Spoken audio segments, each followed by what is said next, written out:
इस वक्त मैं जहां मौजूद हूं देखकर लग रहा होगा आपको कि मैं किसी पब्लिक पार्क में हूं या तो कोई ऐसी जगह है जहां लोग घूमने फिरने आते हैं या किसी प्राइवेट होटल का हिस्सा है। ये दरअसल एक बहुत ही खूबसूरत हिस्सा है गौतम बुद्धा यूनिवर्सिटी का, जो कि ग्रेटर नोएडा में है। और इसको देखकर आप अंदाज़ा लगा सकते हैं कि ये यूनिवर्सिटी कितनी खूबसूरत तरीके से डिज़ाइन की गई है।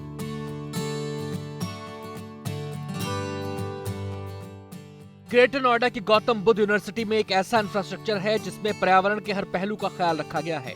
सोलर पावर पैनल के अलावा रेन वाटर हार्वेस्टिंग और उजड़ी बंजर जमीन पर 2500 से ज्यादा पेड़ पौधों से सजी यूनिवर्सिटी आधुनिक होने के साथ साथ पूरी तरह इको फ्रेंडली भी है। 511 एकड़ में फैली इस यूनिवर्सिटी में दूर दूर से छात्र पढ़ने आते हैं और यहीं रहना भी चाहते हैं।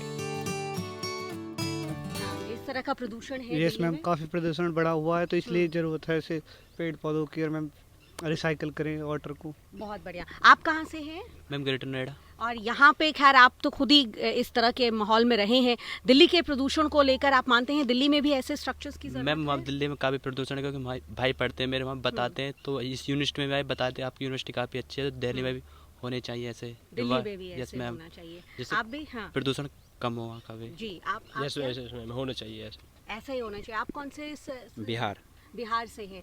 तो यहाँ आकर और ख़ास तौर पर एक ऐसे यूनिवर्सिटी में पढ़ना, प्राइवेट यूनिवर्सिटीज़ में भी इस तरीके का ह्यूज जो स्ट्रक्चर है वो नहीं होता, पेड़ पौधे नहीं होती, इतनी ग्रीनरी नहीं होती।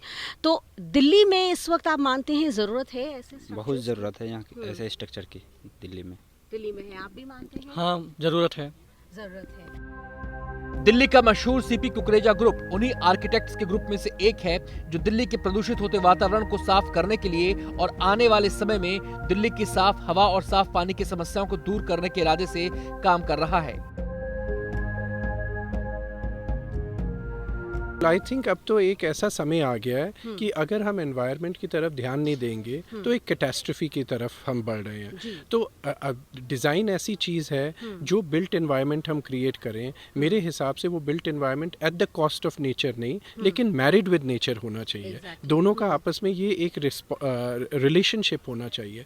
तो ये तो बहुत ज़रूरी है। और यस, हम फॉर्चुनेट हैं कि हम कुछ ऐसे बड़े प्रोजेक्ट्स में इन्वॉल्व हैं जो एक देश में परिवर्तन ला रहे हैं और देश को आगे प्रोग्रेस करवा रहे हैं। इस यूनिवर्सिटी के बीचों बीच एक खूबसूरत लेक है जिसका पानी पूरी तरह से रेन वाटर हार्वेस्टिंग के जरिए स्टोर किया जाता है। ये यूनिवर्सिटी दिल्ली के पर्यावरण प्रेमियों के लिए एक बेहतरीन तोहफा है और साथ ही दूसरों के लिए एक मिसाल भी।